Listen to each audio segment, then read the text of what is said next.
Back in January 2000, Michael J. Fox announced he was leaving Spin City.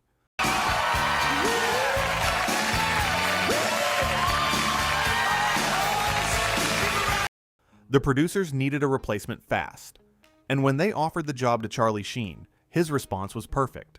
He basically admitted that if he'd been running ABC, he probably wouldn't have hired himself. That kind of self-aware honesty, that's exactly what makes Spin City such a fascinating show to revisit.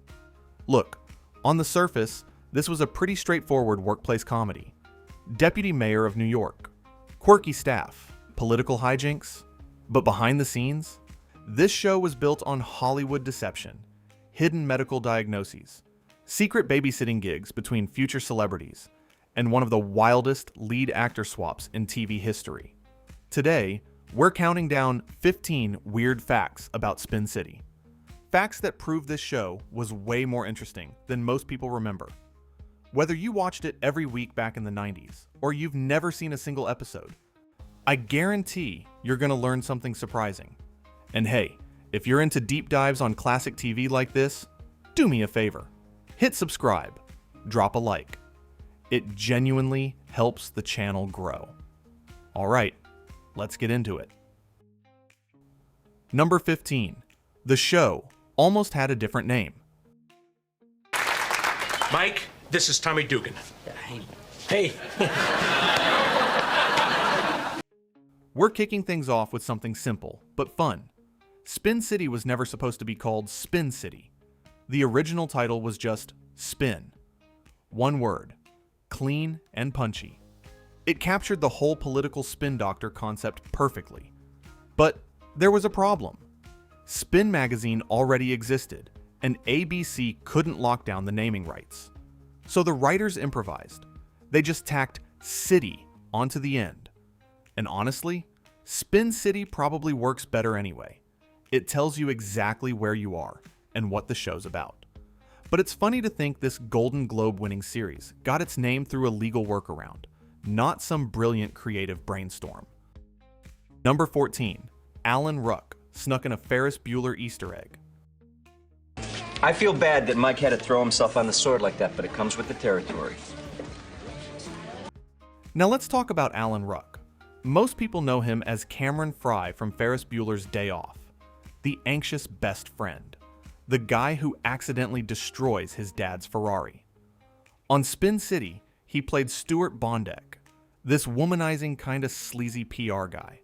But Ruck couldn't resist sneaking in a tribute to his most famous role.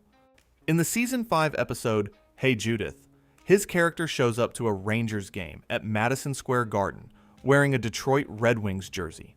Well, you blew our chance at $1 million. Hope you're happy. Random, right? Except it's not random at all. Cameron Fry wore that exact same jersey in Ferris Bueller back in 1986.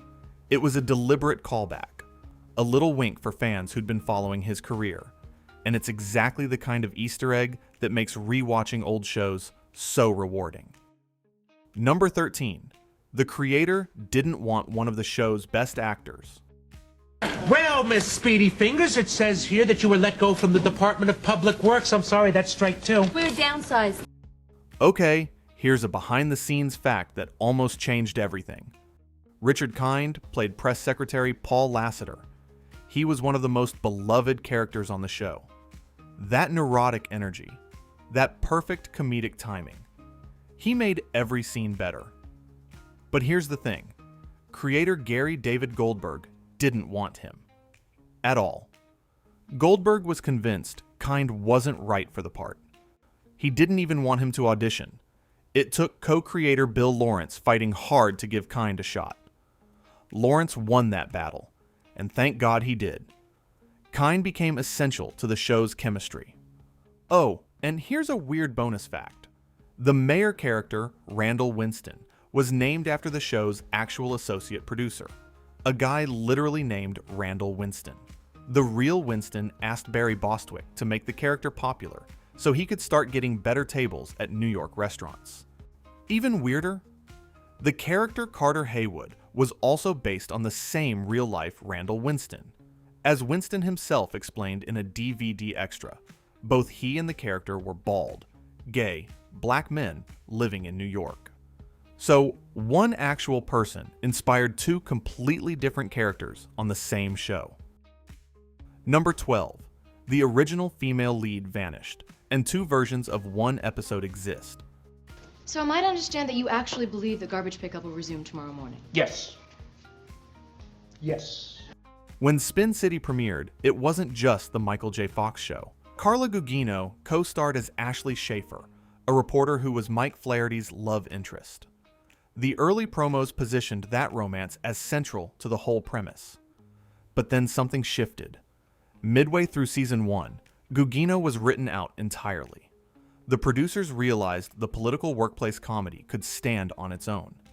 It didn't need a will, they won't they, romance driving the story. Now here's where it gets genuinely strange. There are two completely different broadcast versions of the episode A Star is Born from season 1. One version has Ashley's storyline, the other was re-edited to remove her completely.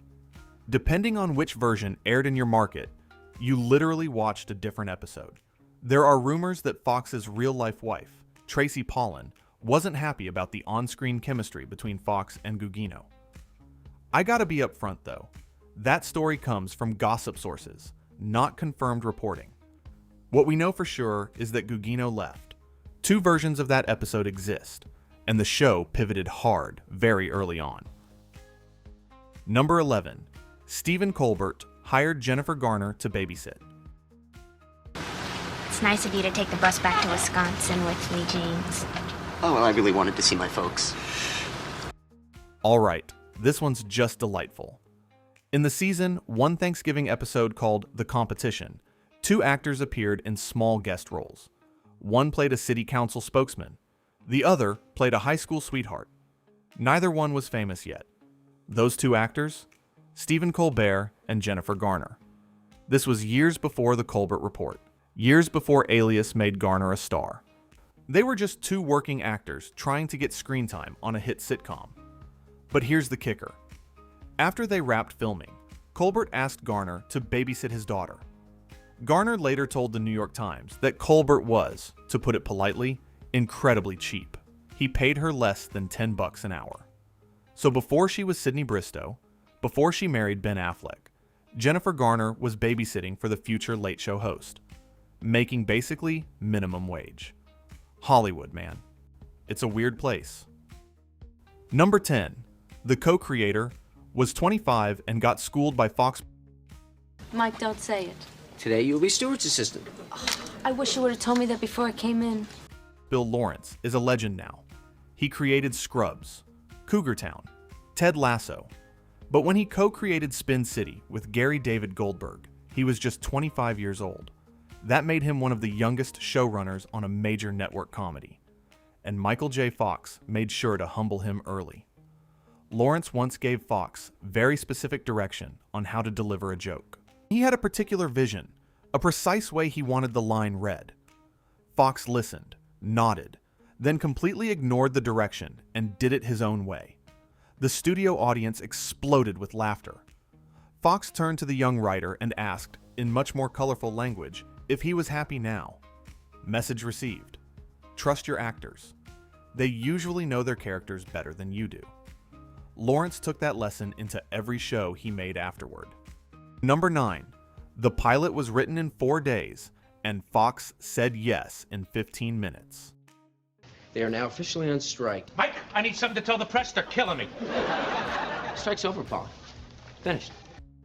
The speed at which Spin City came together is almost unbelievable. Once Goldberg and Lawrence decided to make the show, they wrote the entire pilot in 4 days. 4 days. For a pilot that would launch a 6-season run and 145 episodes, they faxed the script to Michael J. Fox. 15 minutes later, Fox faxed back his answer. He loved it. He was in. Let's make a show. That kind of instant commitment almost never happens in Hollywood. Deals take months. Lawyers argue forever. But Fox knew immediately. This was the project that would bring him back to television. He didn't need to think it over. Didn't need to consult anyone. 15 minutes. Number 8. The show only exists because of a lie. Here's where things get genuinely wild. Spin City almost didn't happen. And the only reason it exists is because Jeffrey Katzenberg, the co-founder of DreamWorks, deceived two people. Michael J. Fox and Gary David Goldberg had worked together on Family Ties in the 80s. But according to Nicole Laporte's book about DreamWorks, there was lingering tension between them afterward. Neither one was eager to reunite. Katzenberg wanted them to make a show together anyway, so he lied. He told Fox that Goldberg was excited to work with him again. And then he told Goldberg that Fox was excited to work with him. Neither statement was true, and it worked. Around Christmas of '95, Fox called Goldberg based on what Katzenberg had said. They started talking. Old wounds healed. Within months, they were creating Spin City together. So one of the most successful sitcoms of the late 90s exists because a Hollywood executive manipulated two people into having a phone call. Number 7. The entire production moved 3,000 miles when the lead changed. You want me to be honest? I'll be honest. I don't remember you. For the first 4 seasons, Spin City was a genuine New York production. They filmed at Chelsea Piers, Pier 62 in Manhattan. They shot at real locations all over the city. City Hall, Central Park, Times Square, the Empire State Building. Barry Bostwick believed that filming in New York actually reduced network meddling. ABC executives couldn't just pop by the set whenever they felt like it. But when Fox left and Sheen came on board, everything changed. The entire production relocated 3,000 miles to CBS Studio Center in Los Angeles. The New York authenticity? Gone. And here's the really brutal part. 3 cast members just vanished. Connie Britton, Alexander Chaplin, Victoria Dillard, all written out between seasons. No explanation, no farewell scenes. Their characters simply stopped existing. One season they're there, next season they're not. Co-creator Bill Lawrence also left at this point. He went on to create Scrubs. The show that continued into seasons 5 and 6 was basically a different production, wearing the same name. Number 6. Martin Sheen played the president and a deadbeat dad at the same time. Now there's only one thing left for me to do. I'm not gonna take the money. I was never gonna take it. The Charlie Sheen era produced some genuinely bizarre TV moments. Charlie's real-life father, Martin Sheen, guest starred on Spin City as Charlie Crawford's estranged conman father. Nice bit of stunt casting that played on their actual relationship. But here's what made it truly surreal. At the exact same time Martin Sheen was playing this low-life dad on ABC, he was also starring as President Jed Bartlett on The West Wing over on NBC. So during the 2000 to 2001 television season, Martin Sheen was simultaneously the most powerful man in America on one channel and a deadbeat father on another. Depending on which network you flip to, you got a completely different version of the same actor, and the Sheen family connections went even further. Charlie's real-life girlfriend, Denise Richards, joined the show as his love interest. The couple ended up getting married at creator Gary David Goldberg's estate in June of 2002, just weeks after Spin City's finale. Number 5. Jon Cryer accidentally talked himself out of the job. Who's Samantha? She's a friend from my yoga class. Really? You never mentioned her. What, are you hiding her from me? When Fox announced he was leaving, ABC scrambled to find a replacement. The network reportedly considered several actors: Matthew Broderick, Dennis Leary, Patrick Dempsey, and Jon Cryer. Then something kind of amazing happened. At an ABC promotional event, someone asked Cryer whether Charlie Sheen would be a good replacement for Fox. Cryer enthusiastically said yes, called him a great choice. What Cryer didn't realize? He was still on the shortlist himself. He basically recommended someone else for a job he was being considered for. Years later, the irony got even richer. Cryer and Sheen were cast together on 2.5 Men. They played brothers for over 8 seasons. You gotta wonder if Cryer ever brought up that moment where he accidentally handed Sheen the Spin City gig. As for Sheen himself, he was remarkably honest about his own baggage. He told the New York Times that he probably wouldn't have hired himself if he'd been running the network. Fair self-assessment, given his reputation at the time. Creator Gary David Goldberg defended the choice, though. He praised Sheen's work ethic, said he was first on set every morning and last to leave every night. Sheen even won a Golden Globe for the role in 2002. That gave Spin City an incredible 4 Golden Globe wins for Best Actor across its entire run. 3 for Fox, 1 for Sheen. Number 4. A co-star also has Parkinson's disease. We just can't believe you're engaged, Mike. That's right, ladies. You can stop roaming the aisles. The bachelor's store is fresh out of Ferris. This one's genuinely poignant. Victoria Dillard played Janelle Cooper for the first 4 seasons of Spin City. She worked alongside Michael J. Fox during the years when his Parkinson's symptoms were becoming harder and harder to hide.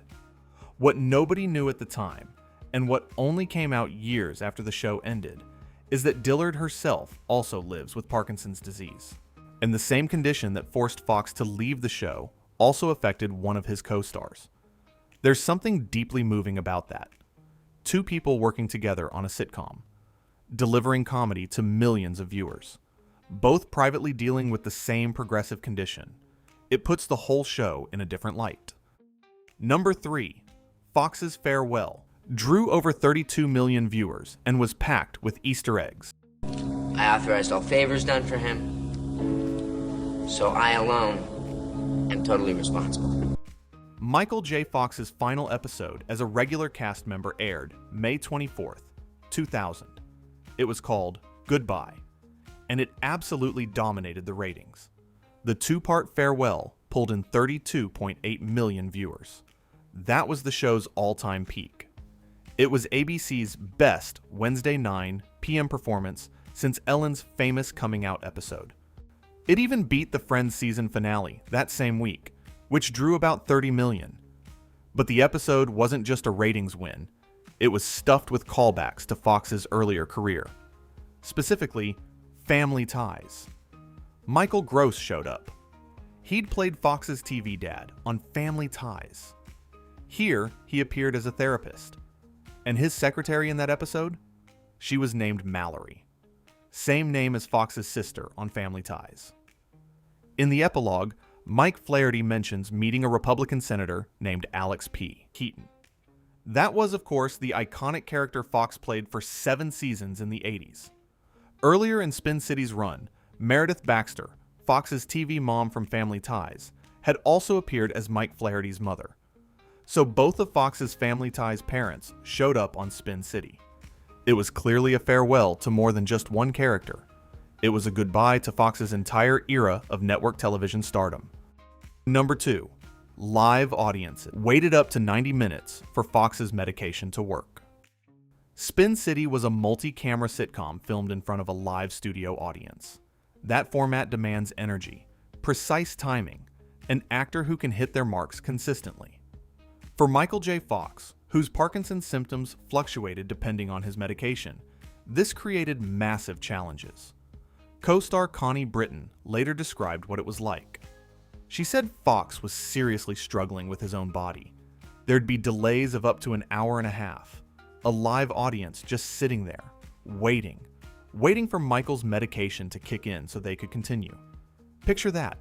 Hundreds of people in bleachers, crew standing by, other actors in position.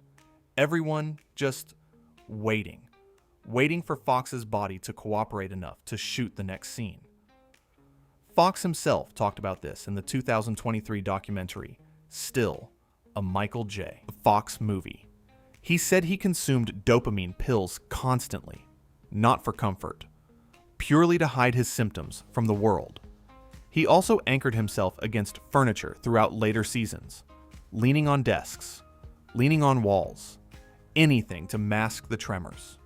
If you go back and rewatch those episodes now, you can see it. Mike Flaherty is always leaning on something. The sheer willpower it took to maintain that performance, 5 days a week, for 4 seasons, while hiding a progressive disease. It's almost impossible to comprehend. Number 1.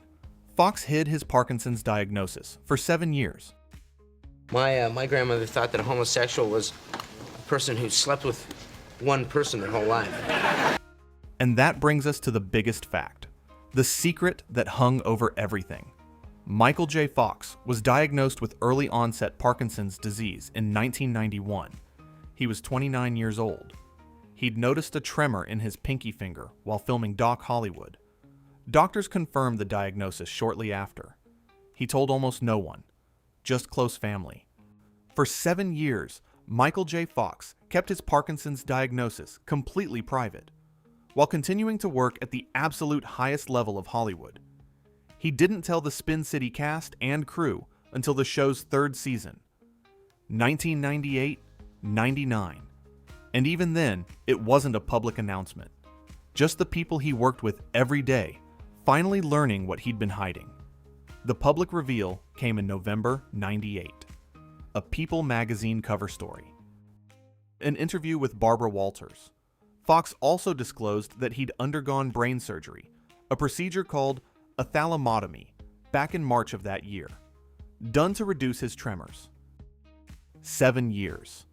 That's how long he carried this alone in public. Through the entire aftermath of the Back to the Future trilogy. Through the first 2.5 seasons of Spin City. Through countless interviews and public appearances. Every time someone commented on how great he looked, how much energy he had, he knew something they didn't. The fact that he managed to hide a progressive neurological disease while starring in a network sitcom. Performing live takes in front of studio audiences. Hitting precise comedic timing. Carrying an entire show. That's one of the most remarkable displays of sheer will in television history. Conclusion. So there you have it. 15 weird facts about Spin City. This was a show born from deception. Jeffrey Katzenberg lied to reunite 2 men who weren't speaking. It launched future stars like Stephen Colbert and Jennifer Garner before anyone knew their names. The creator didn't even want one of his best actors. The original female lead was erased so thoroughly that 2 different versions of an episode exist. It survived one of the most dramatic lead actor replacements in TV history, moved 3,000 miles across the country, lost multiple cast members along the way. It gave Charlie Sheen the most stable period of his turbulent career. And through all of it, the show delivered 4 Golden Globe wins and ratings that could compete with Friends. But at its core, Spin City is really the story of Michael J. Fox's incredible determination. He hid a devastating diagnosis for 7 years, performed through symptoms that would have sidelined most people, let studio audiences wait 90 minutes for his medication to work rather than abandon the format he loved. And when he finally left, over 32 million people tuned in to say goodbye. That's not just a weird fact. That's genuinely inspiring. If you enjoyed this deep dive, subscribe and check out our other videos on classic TV. And drop a comment. Let me know. Did you watch Spin City when it originally aired? Were you Team Fox or Team Sheen? I'd love to hear your memories. Until next time.